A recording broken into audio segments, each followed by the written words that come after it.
Zaburi ya 88. Iyi ndirimbo ni Zaburi ya bene Kora, yahimbiwe umutware w'abaririmbyi babwirisha inanga ijwi ryitwa Mahalati Leyanoti. Ni indirimbo yahimbishijwe ubwenge ya Hemani Umwezerahi. Uwiteka Mana y'agakiza kanjye, ntakiri imbere yawe ku manywa na nijoro. Gusenga kwanjye kwinjira imbere yawe, utegere ugutwi gutaka kwanjye, kuko umutima wanjye wuzuye imibabaro kandi ubugingo bwanjye bwegereye kuzimu. Bambarana n'abamanuka bajya muri rwa rwobo, meze nk'udafite gitabara, nasizwe mu bapfuye, meze nk'abishwe baryama mu gituro, abo utakibuka ukundi kandi batandukanye n'ukuboko kwawe. Wanshyize mu rwobo rwo hasi, ahantu h'umwijima h'ikuzimu. Umujinya wawe uranshikamiye kandi wambabarishije umuraba wawe wose. Wantandukanije n'abamenyi banjye ubanshyira kure, wangize uwo banga urunuka, ndakingiranywe simbasha gusohoka. Mu maso hanjye hananurwa n'umubabaro. Uwiteka njya ngutakira uko bukeye, nkakuramburira amaboko. Mbese uzereka abapfuye ibitangaza? Ibicucu bizazuka bigushime. Imbabazi zawe zizavugirwa ikuzimu, cyangwa se umurava wawe uzavugirwa mu irimbukiro? Ibitangaza byawe bizamenyekanira mu mwijima, gukiranuka kwawe kuzamenyekanira mu gihugu cyibagiza. Ariko Uwiteka ni wowe ntakira, kandi mu gitondo gusenga kwanjye kuzajya kugusanganira. Uwiteka, niki gituma uta ubugingo bwanjye? Niki gituma umpisha mu maso hawe? Nahereye mu buto mbabazwa, ndwana n'umutima, ngitewe n'ibiteye ubwoba byawe mpagarika umutima. Umujinya wawe w'inkazi urandengeye, ibiteye ubwoba byawe biransembye. Byangose nk'amazi umunsi urira, byanzengurukiye byose icyarimwe. Abakunzi banjye n'inshuti zanjye wabatandukanirije kure yanjye, abamenyi banjye bagiye mu mwijima. Zaburi ya 89. Indirimbo yahimbishijwe ubwenge ya Etani Umunyezerahi. Nzaririmba iteka imbabazi z'Uwiteka, ab'ibihe byose nzabamenyesha umurava wawe n'akanwa kanjye.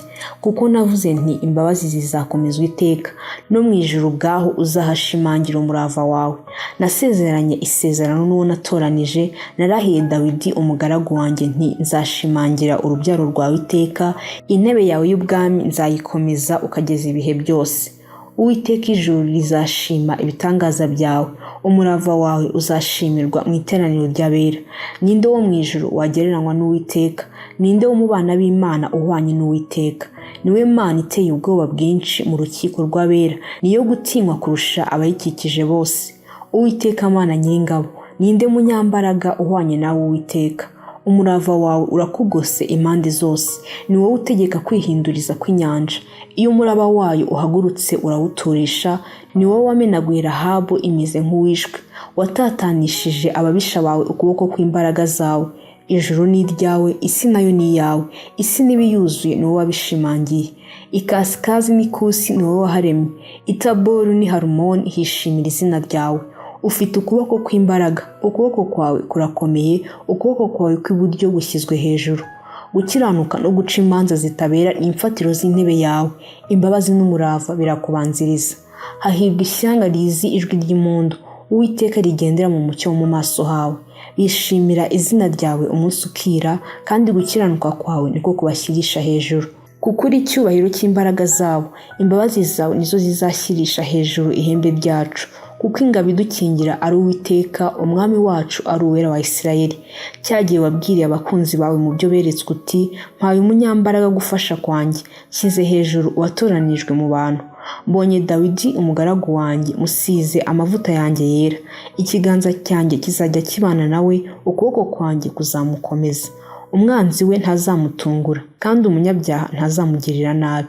Nanjye nzakubita ababisha be bagwa imbere ye, nzakubita abamwanga. Ariko umurava wanjye n'imbabazi zanjye bizabana nawe, kandi izina ryanjye rizashyirisha hejuru ihembe rye.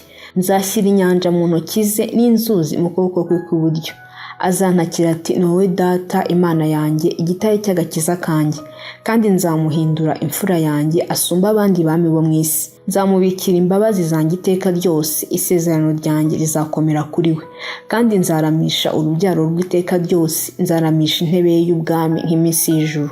niba abana be bazareka amategeko yanjye ntibagendere mu byo nategetse, niba bazaca ku mateka yanjye ntibitondere amategeko yanjye, nibwo nzahoresha ibicumuro byabo inkoni no gukiranirwa kwabo nzaguhoresha kubakubita.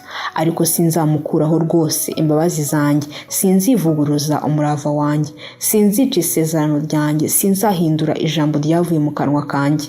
Igihe kimwe narahiye kwera kwanjye sinzabeshya Dawidi, urubyaro rwe ruzarama iteka, intebe ye y'ubwami izarama nk'izuba imbere yanjye, izakomezwa iteka ryose nk'ukwezi, mu ijuru hariho ubihamya ukwizerwa. Ariko ubwawe wataye kure uwo wasize uramureka, wamugiriye umujinya, wanze urunuka isezerano ry'umugaragu wawe, wahumanishije ikamba rye kurijugunya hasi, wagushije inkike ze zose, washenye ibihome bye. Abahisi bose baramunyaga, abaye igitutsi ku baturanyi be. Washyize hejuru ukuboko kw'iburyo kw'ababisha be, wishimishije abanzi be bose. Ni koko usubiza inyuma ubugi bw'inkota ye, kandi ntiwamuhaye guhagarara ashikamye mu ntambara. Wamazeho ubwiza bwe, wajugunye intebe ye y'ubwami hasi, wagabanije iminsi y'ubusore bwe, wamwambitse isoni. Uwiteka uzagezaho kwihisha iteka, umujinya wawe uzagezaho kwaka nk'umuriro. Ibuka ko ndi uw'igihe gito, erega abana b'abantu bose wabaremeye ubusa. Ninde uzarama ntapfe agakiza ubugingo bwe ukuboko kw'ikuzimu? Mwami, imbabazi zawe za kera zirihe? Warahiye Dawidi kubw'umurava wawe. Mwami, ibuka ibitutsi batuka abagaragu bawe, uko niyumanganya mu mutima iby'amahanga yose uko ari menshi. Uwiteka, ibuka ibitutsi by'abanzi bawe batutse intambwe z'uwo wasize. Uwiteka himbazwe iteka ryose. Amen kandi amen. Zaburi ya 90. Gusenga kwa Mose umuntu w'Imana. Mwami, ibihe byose wahoze uri ubuturo bwacu, imisozi itaravuka, utararama ku isi n'ubutaka, uhereye iteka ryose ukageza iteka ryose ni wowe Mana. Uhindura abantu umukungugu, kandi ukavuga uti bana b'abantu musubireyo, kuko imyaka 1000 mu maso yawe imeze nk'umunsi w'ejo wahise, cyangwa nk'igicuku cy'ijoro. Ubajyana nk'isuri bameze nk'ibitotsi, bukeye bameze nk'ibyatsi bimera. Mu gitondo birera bigakura, nimugoroba bigacibwa bikuma. Natwe uburakari bwawe bwatumazeho, umujinya wawe waduhagaritse imitima. Wasize ibyo twakiraniwe imbere yawe, n'ibyaha byacu byahishwe wabishyize mu mucyo mu maso hawe. Kuko iminsi yacu yose ishize tukiri mu mujinya wawe, imyaka yacu tuyirangiza nko gusuhuza umutima. Iminsi y'imyaka yacu ni imyaka 70, ariko kandi nitugira intege nyinshi ikagera kuri 80. Nyamara ibyiratwa byayo ni imiruho n'umubabaro, kuko ishira vuba natwe tukaba tugurutse. Ninde uzi imbaraga z'uburakari bwawe, akamenya umujinya wawe uko wowe ukwiriye kubahwa? Utwigishe kubara iminsi yacu, uburyo butuma dutunga imitima y'ubwenge. Uwiteka, garuka, ko watinze uzageza ryari? Abagaragu bawe uduhindurire umutima. Mu gitondo uzaduhaza imbabazi zawe, kugira ngo tuzajye twishima tunezerwe iminsi yacu yose. Utwishimishe ibyishimo bingana n'iminsi watubabarijemo, n'imyaka twabonyemo ibyago. Umurimo wawe utubonekere abagaragu bawe, gukomera kwawe kumenyekanire ku bana bacu. Ubwiza bw'Uwiteka Imana yacu bube kuri twe, kandi udukomereze imirimo y'intoki zacu, nuko imirimo y'intoki zacu uyikomeze.